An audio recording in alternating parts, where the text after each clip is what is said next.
Yeah, because, you know, if you really want to make some shit happen, you get to keep the momentum alive.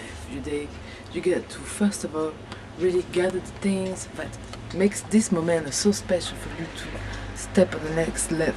So you start to gather up all the shit you need, you know, and sometimes it doesn't cost a lot of money.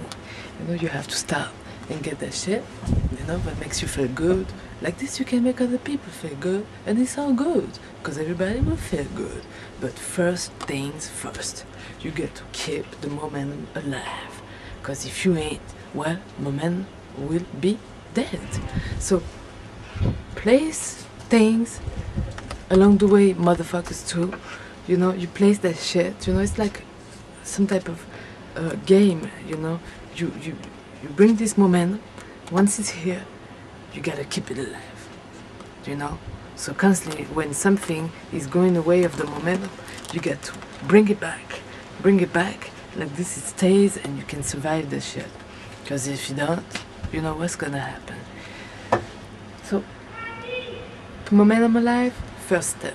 Second, exercise, you know, because you get a body that's free, you know. You can't neglect your body to a point where you're just looking like a shit and feel like a shit, because most of the people who like a shit, they're not gonna confess that they feel like a shit, but who they fool and they feel like a shit. So it's our duty to share that wisdom, because that's clearly useless to keep it just for your motherfucking self. Well, sometimes it's very useful to keep it to yourself if you don't have no intention of making money out of it, especially if it's what you need, money. Because we ain't gonna fool ourselves, we clearly need the money. That's a fact. So, once you get the money, you get to know what to do with it. You get to invest in the things that's gonna bring that momentum alive, you know?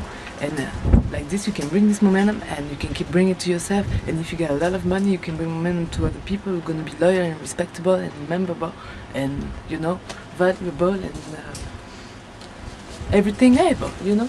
So you start like this. Number one, momentum. Number two, exercise, because, you know, that's the key of the shit. It starts off with your body, because that's what you get. That's the only thing you get. If you lose everything, at least and still alive, you get your body and your soul. So, body and soul together, that's the shit. Third one, you don't have to forget one thing. If you get both of those shit, in fact, it's quite enough. Because after, it's like a snowball effect, you know, or domino effect, whichever you prefer. You know, if you don't like the cold, you're gonna maybe 9 times out of 10 prefer the domino effect. And if you like to ski and shit, you're gonna like the snowball effect, because it makes you think about the snowman. But it's very important, because it's exactly how it's happening. And right now it's the winter, but you know, I'm trying to keep the momentum alive. For example, right now, even though I'm sleeping on my balcony, I'm seeing the stars when I wake up. At least I see the weather before every motherfucking bed. And at the same time, don't be stupid about the thing. I'm trying, like I'm saying, I'm not just preaching and not practicing what I'm preaching, to keep this momentum alive that we are filming right now. I got gloves, because it's cold. I got a scarf, you know. I got those glasses, because the light is bright. And because it's nice, anyway. So if it makes me feel nice, it's gonna feel nice to you too. And if you don't feel good, trust me, after that shit, you automatically don't have no other choice but feel good. And if you don't want, then I can do shit for you. And you're probably not looking at what I'm saying. So if you recognize what I'm talking about, holler at me, you know, drop me a phone call, you know, and a short phone call, you know, because hate is on the loose, hate is on the scene, hate is every motherfucker.